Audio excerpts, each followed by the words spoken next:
Narrator, before we step into this story, we'd love to know where you're watching from. Your voice is a vital part of our community, so please share your thoughts with us below. It was one of those hushed late afternoons in Oak Creek, Virginia, the kind where the air itself seemed to hold its breath. The sun hung low, casting a buttery gold light over manicured lawns and stone facades. On paper, the neighborhood was a portrait of modern success, a mix of families from different backgrounds. But the unspoken rules were drawn as clearly as the property lines. On the surface, everyone waved. Underneath, the air was brittle with silent judgment. Elias Vance, 17 years old, stepped out of the handsome brick house he shared with his mother. He was tall for his age, with a lean build and kind, intelligent eyes. He wore a simple gray hoodie, jeans, and a pair of clean sneakers. As he unlocked his Cara well-maintained, deep blue Lexus that gleamed under the fading sun, he felt the familiar weight of eyes from across the street. Mrs. Gable, the woman with the prize-winning roses and a pristine picket fence, stood on her porch, her arms crossed, her lips pressed into a thin, bloodless line. It was a look that conveyed disapproval without uttering a single word. He felt it. He always did. It wasn't loud. It never was. It was in the way they looked at him, as if the car, though second-hand and paid for with his mother's hard work, didn't quite fit the young black man behind the wheel, as if his very presence required an explanation. Elias slid into the driver's seat and exhaled slowly. His mother had texted him a simple request: pick up his younger sister Maya from soccer practice. A simple errand. But in a neighborhood like this, even simple errands carried a weight. As he drove, he kept both hands on the wheel, 10 and 2, not because he was nervous, but because it was a learned posture of non-threat. Careful was his only armor. He turned onto the main road, the community center just a few minutes away. For a moment, with the mellow sound of a podcast playing softly, things felt normal. But then, just ahead, he saw them. 2 police cruisers, angled on a side street, engines idling. No flashing lights, no sirens. Just a quiet, intentional presence that made the air thicken. Elias's foot eased off the gas. He wasn't speeding. He wasn't doing anything wrong. Still, a knot tightened in his chest.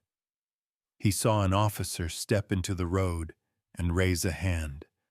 Not a wave, but a command. Stop, now. He pulled over smoothly and rolled down his window. An officer approached, his face a mask of detached professionalism. His eyes looked through Elias, not at him. License and registration, the officer said, his voice flat. Yes, sir, Elias replied softly, reaching slowly, deliberately, for the glove box. He kept his movements measured, the way every young black man learns to. The officer's eyes scanned the car's interior. This your car? It's my mother's, sir. Where you headed? To pick up my sister from the community center. Soccer practice. The officer's gaze lingered. You live around here? The question hung in the air, heavy with implication. Yes, sir. On Silverwood Lane. A second officer, younger and broader, approached from the other side. He leaned against the passenger door, chewing gum slowly. Mind popping the trunk for us, son? Elias's heart began to beat a little faster. What for, sir? He regretted the question instantly. You got something to hide? The younger officer shot back, his tone shifting from casual to confrontational. No, sir, I just... Why? Pop the trunk. Elias swallowed the lump in his throat and hit the release. They found exactly what he knew was there. Maya's soccer bag, a spare blanket, and a set of jumper cables. When they returned, the first officer's expression had changed. He no longer looked detached. He looked decided. Step out of the vehicle, please. Elias's blood ran cold. Sir, you heard me. Step out. Hands where I can see them. He moved as if through water, his bones feeling brittle. The moment his sneakers touched the asphalt, a rough hand grabbed his shoulder, spinning him around. His cheek was pressed against the cold metal of the car before he realized they were cuffing him. I didn't do anything, he said, his voice trembling. Don't resist, the first officer snapped.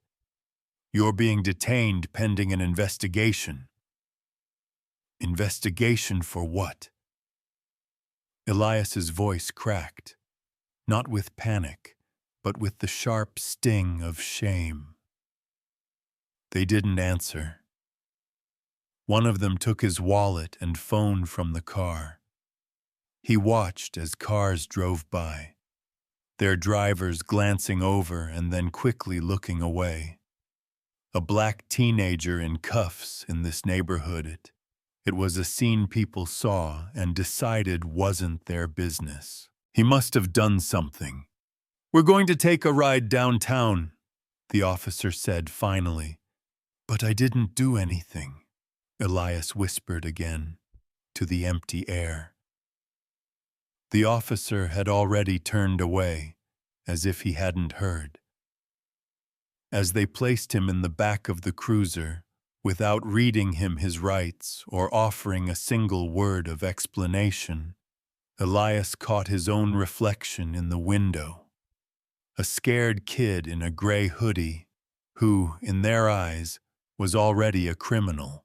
The interrogation room was a small, windowless box that smelled of bleach and old paperwork. The handcuffs stayed on, biting into his wrists. He sat alone for what felt like an eternity. The only sound, the blinking red light of a camera in the corner. A silent, unblinking eye. He was 17, an honor roll student, a good son. And yet, here he was, treated like a hardened criminal, with no lawyer, no parent, and no voice. He rested his head on the cold metal table and fought back tears. Don't cry, he told himself. Don't give them the satisfaction. Finally, the door opened. A sergeant entered, a man with tired eyes and a clipboard. He looked at the file, then at Elias. We ran the plates, the sergeant said, his voice more weary than aggressive. Cars clean. No warrants, no violations. There was a report of a suspicious vehicle in the area.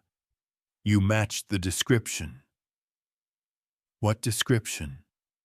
Elias asked, his voice barely a whisper. The sergeant paused, his fingers tightening on the clipboard. He didn't answer. You don't know, do you? Elias said, a flicker of strength returning. You don't even know what I was accused of. The sergeant looked away, a flicker of discomfort, maybe even guilt in his eyes. Sit tight. We'll get this sorted out. He left, the door shutting with a definitive click.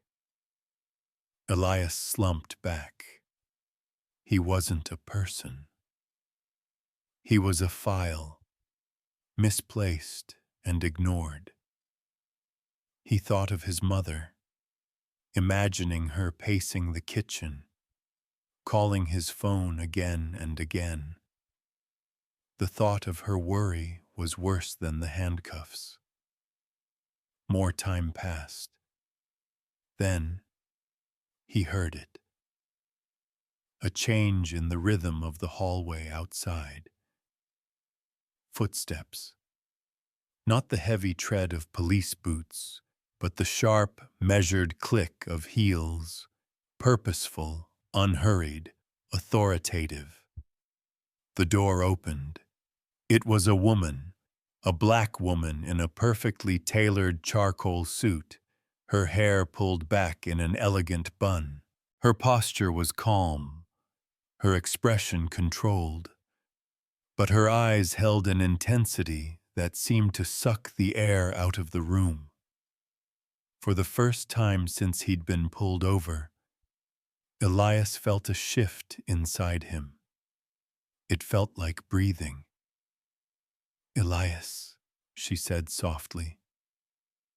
Mom, he whispered, his voice cracking. She didn't rush to him. First, her eyes scanned the cuffs, the raw skin on his wrists, the exhaustion on his face. Then she turned her gaze slowly, deliberately, to the camera in the corner. Turn it off, she said, her voice quiet but absolute. A few seconds later, the blinking red light went out. A knock came at the door. The sergeant from before entered, his face pale.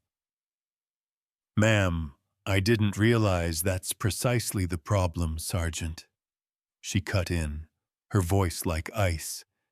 You didn't realize. You didn't ask. You saw a black boy in a nice car in a nice neighborhood and you made an assumption. There was a report, someone matching his description. Matching what description? She interrupted, her tone sharp as glass. 17 years old? Black? Is that the description you detain a child on, without cause and without counsel? The sergeant shifted, looking like he wanted the floor to swallow him whole.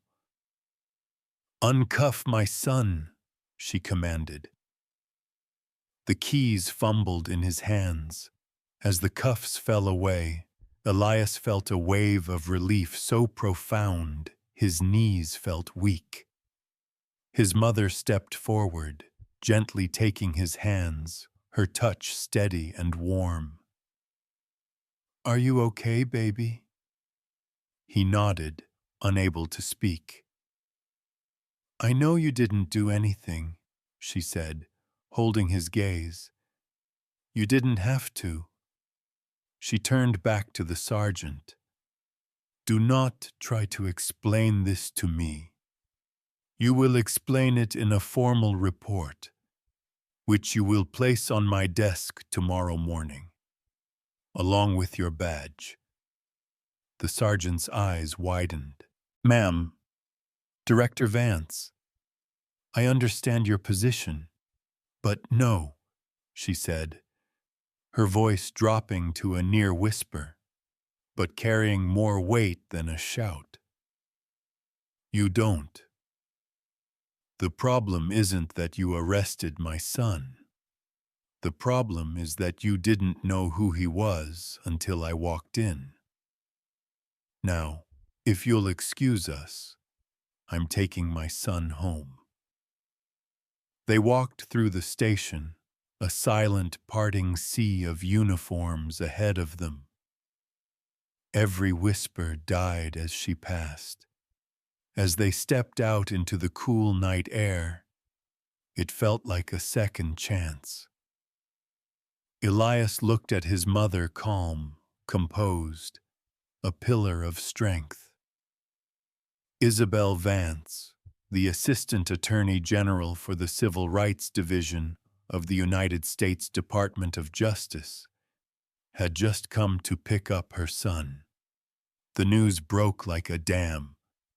By morning, a neighbor's grainy cell phone video was everywhere, showing Elias being pulled from the car, compliant and confused. The headlines screamed. The question that haunted Elias, however, came from the comment sections. What if his mom wasn't a director? What if he were just another black kid? That evening, he sat with his mother at the dining table. I know what you're thinking, she said softly. He looked up, his eyes heavy. They didn't treat me like your son until they knew who you were. I know, she said, and for the first time, he saw a crack in her composure, not in her strength, but in her weariness. I ask myself every day, who walks into the station for the other children? The next morning, she called a press conference. She stood at a podium on the steps of the Department of Justice, the sunlight glinting off the stone. Elias stood just behind her. My son was stopped and detained not because he posed a threat, she said, her voice clear and unwavering, but because of the assumptions that follow young black men like shadows. He was released because someone recognized his name. But what about the children whose names mean nothing to this system? This is not about my position. This is about policy. And it ends now. The department launched a full-scale pattern or practice investigation into the Oak Creek Police Department. The two officers who stopped Elias resigned before they could be fired. But for Elias, the change was more personal. He started small, writing an op-ed for his school paper. Then, with his mother's support, he helped launch a youth-led initiative to document and share stories of wrongful detainment, a platform for the voices that are never heard. He called it the Unnamed Project. One night, he posted a short, simple message online. I didn't ask to be a headline.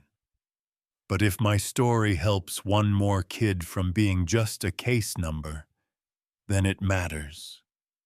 Not because of who my mother is, but because of who we all are.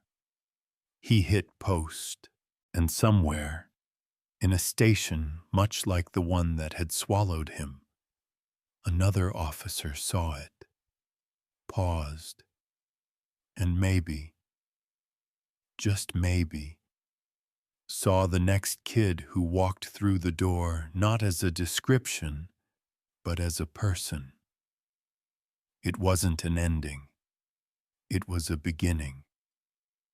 Narrator. Thank you for joining us. To be a part of conversations that matter, hit the like and subscribe buttons, and turn on your notification bell. Let's start each day with stories that build a more empathetic world. Together,